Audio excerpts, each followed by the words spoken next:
On today's shooting demonstration, we're going to go over better understanding and using your G7 reticle.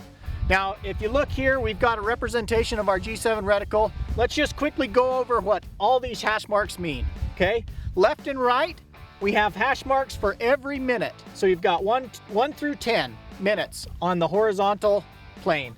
On the vertical, each one of the hash marks equals 1/2 minute. So you've got a half, 1, half, 2, half, 3.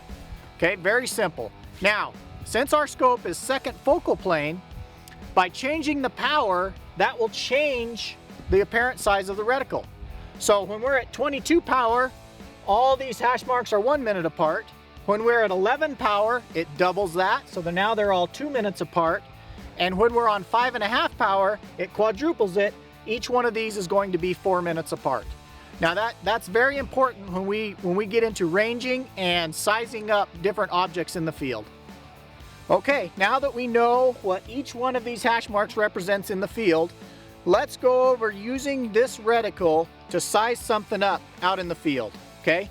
Let's say we've got a big mule deer buck out there and you've ranged him at 800 yards, okay? So we're gonna take this reticle and we're gonna measure inside his rack, and let's say that it's 1, 2, 3, 4 minutes at 800 yards.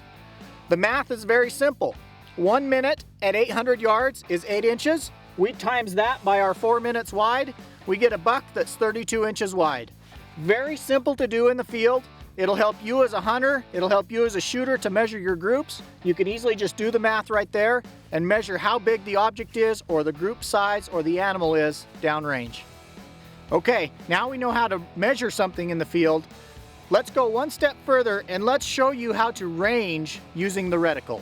Now there's a very simple equation. It goes target height, or the height of the target, divided by the number of the MOA that you measured it at, times 100 equals your range, okay? So let's start out with an example. We've got a target that's 30 inches wide, and we measure it with our reticle, using the up and down on the reticle there, and we measure it to be 5 minutes. So you divide that by your 5, and that equals 6. Now the last half of the equation is times 100 equals your range. So we times that 6 by 100, and that would equal 600 yards.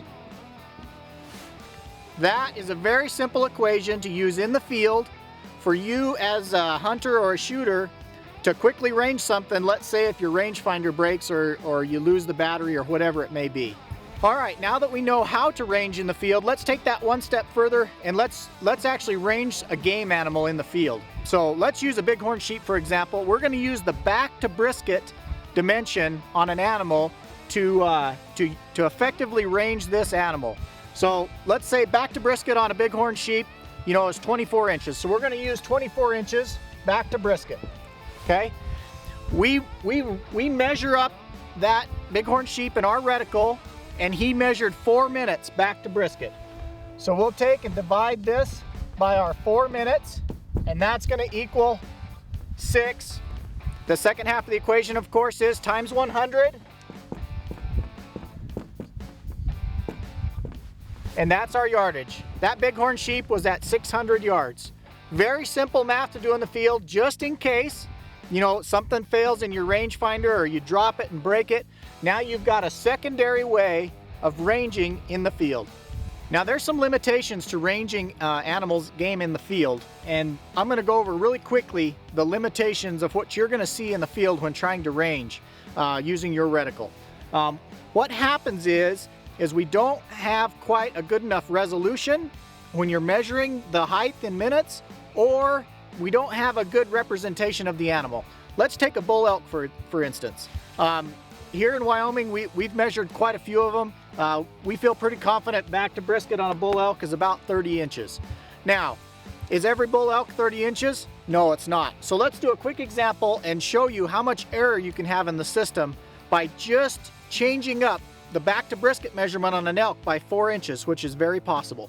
So what we've got here is we've used our back to brisket on the elk of 30 inches. We measured him up at 4 minutes. You divide 30 by 4, you get 7.5 times 100. Effectively, he was at 750 yards away according to our math. Now, you change up 4 inches in his back to brisket to 26. You divide that by 4, that equals 6.5 times 100 is 650 yards.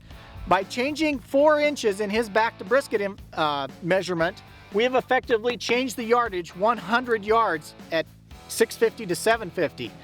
When trying to make an accurate shot at those ranges, that right there is outside the limits of minute of angle. So we would not be able to make a minute of angle shot on an animal at those ranges.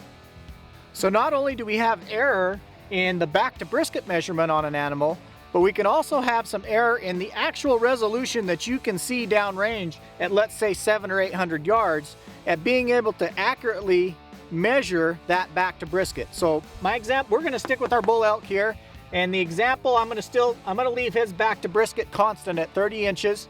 I've changed the measurement on the first one to 4.25 minutes. So 30 divided by 4.25 is 7.05. We times that by 100. We've got 705 yards on the first one. Now, just changing that 1/2 minute. So we've got our 30 inches divided by 3.75, which equals 8. And then the second half of our equation times 100 equals 800 yards. By changing it only 1/2 of a minute at 800 yards or 4 inches, we have 100 yards of error in that equation. So you can see right away that ranging in the field with your reticle is going to limit your shootability in the field. If you compound the back to brisket measurement, not being able to accurately do the back to brisket or being able to measure the resolution of your measurement, you compound both those and we can have up to 200 yards in error at those 700-800 yard ranges. So the tip is keep it under 500 yards. This resolution will get, this math or resolution you'll be able to see will get you minute of angle hits out to 500 yards, just in case your rangefinder fails in the field. All right, guys, stay tuned for my next shooting demonstration. We're gonna take this out in the field and we're gonna range and shoot animals out in the field just using our reticle.